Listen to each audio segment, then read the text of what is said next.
Assalamualaikum warahmatullahi wabarakatuh. Perkenalkan, saya Syarifah Zahra Ramadhani Ismail Sihab dengan NIM 230901501043. Di sini, saya akan mempresentasikan terkait kasus korupsi PT Timah Tbk dengan kerugian negara mencapai 300 triliun mulai berlangsung dari 2015 hingga 2022. Nah, kasus ini itu menyoroti kegagalan pengauditan dan pengendalian internal di BUMN Pertambangan Timah. Nah, hari ini kita akan membahas profil PT Timah, latar belakang kasus, eh, pihak yang terlibat, serta isu akuntansi dan audit. Langsung saja kita melangkah ke profil PT Timah Tbk.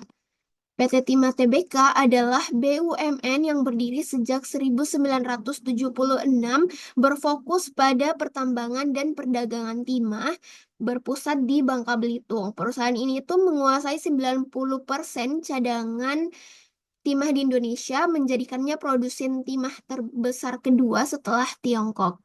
Kegiatan utamanya itu meliputi eksplorasi, penambangan, pengolahan, dan ekspor timah dengan anak perusahaan di bidang galangan kapal, jasa teknik, dan konsultasi pertambangan. Pada tahun 2023, PT Timah ini memproduksi sebesar 15.300 ton timah olahan, berkontribusi 7% dari produksi global. Namun, pada tahun 2023 juga pendapatan perusahaan turun sebesar 32,88% menjadi 8,31 triliun dengan rugi bersih sebesar 449,69 miliar. Sebagian ini diakibatkan karena kasus korupsi ini.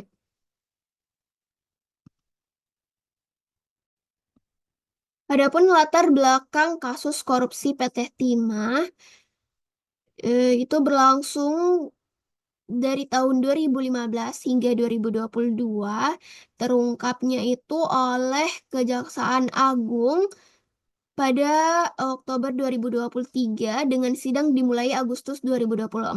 Kasus ini itu melibatkan perdagangan timah ilegal di wilayah izin usaha pertambangan atau IUP PT Timah. Modusnya itu pejabat tinggi PT Timah seperti Direktur Utama Mokhtar Riza Pahlevi berkolusi dengan perusahaan swasta untuk menambang timah secara ilegal, menyamarkannya sebagai aktivitas legal melalui sewa peralatan smelter.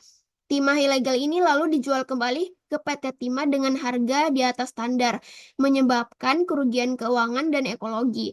Menurut BPKP, kerugian negara mencapai 300 triliun, termasuk 271 triliun akibat kerusakan lingkungan, seperti 167,65 hektar lahan kritis di Bangka Belitung. Kasus ini menunjukkan lemahnya eh, pengawasan di pemerintahan dan kolusi antara BUMN dan pengusaha.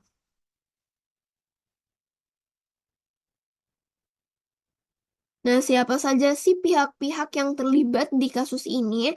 Ada, jadi kasus ini tuh ada 26 tersangka, termasuk pejabat PT Timah, pejabat pemerintah, dan pengusaha swasta.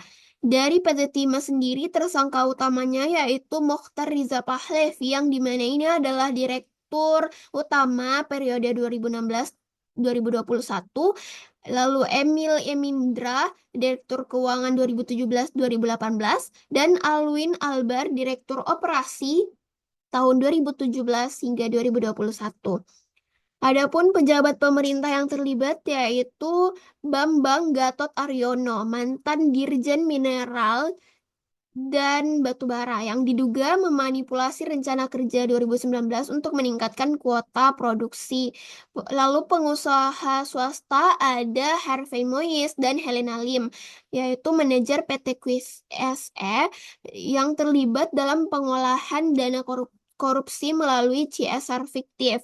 Pengusaha smelter seperti PT Refinet Bangkatin, CV Venus Inti Perkasa, dan PT Sarwiguna Bina Sentosa juga berperan dalam menampung timah ilegal ini. Kolusi ini menunjukkan jaringan korupsi yang luas antara BUMN, pemerintah, dan swasta. Nah, agar tidak bingung, teman-teman bisa lihat pada diagram layar yang ditampilkan di layar, diagram kolusi jaringan kolusi kasus PT Timah Tbk.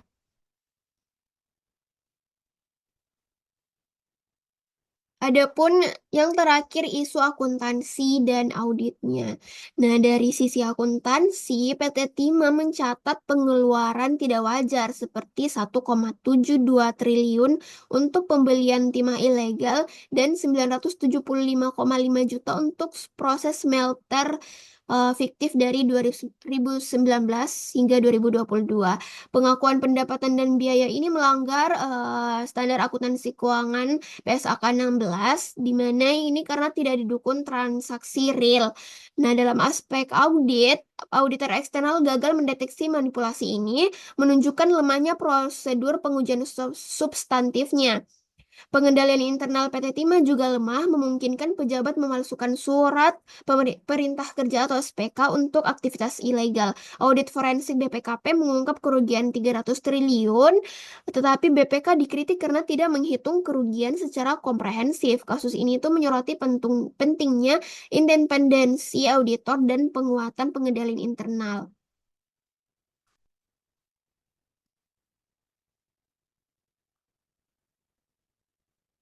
Baik, jadi kesimpulan dari kasus PT Timah ini adalah pelajaran berharga tentang pentingnya integritas dalam pengauditan.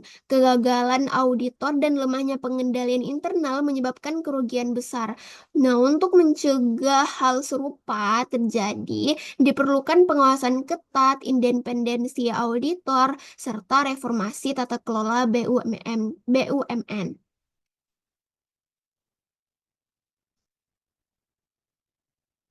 Baik, terima kasih atas perhatiannya. Demikian presentasi dari saya. Kurangnya mohon dimaafkan. Wabillahi taufik wal hidayah. Wassalamualaikum warahmatullahi wabarakatuh.